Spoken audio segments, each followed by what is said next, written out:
Comics of 100 Years Ago, June 24th, 1925.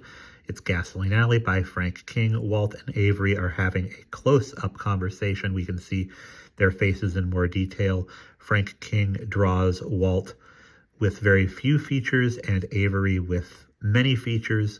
Walt is pretty much just eyes, eyebrows, a little bit of cheek, a pointed nose, and a line for a mouth. He's, of course, got his cowlick and he's not wearing his sailor, well, no, he is wearing a sailor hat. I was going to say it's a pork pie hat, but it's still his sailor hat. He's got a wide-necked shirt on. Avery is wearing a collar and suspenders. He's got his flat cap on, well, not flat cap, it's a wide-brimmed hat, but it's bend flattened. He's got a cigar stub in his mouth.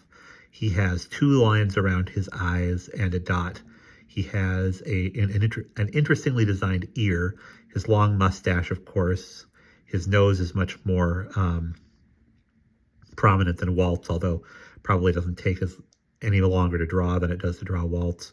He has a little bit of a chin, and the sides of his neck are much more shaded than Walt's are. Avery says, "Leaving all kidding aside, Walt, I do wish you lots of happiness, and Blossom is a fine woman." "Thanks, Avery." "Yes, she is. She's different."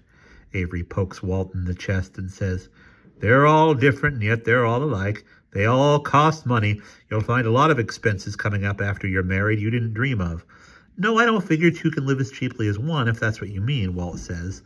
Avery points his cigar at Walt and says, "Well, two can live together as cheaply as two can separately, perhaps. But they're not liable to. You can save on some things when you're married, but they're only a drop in the bucket."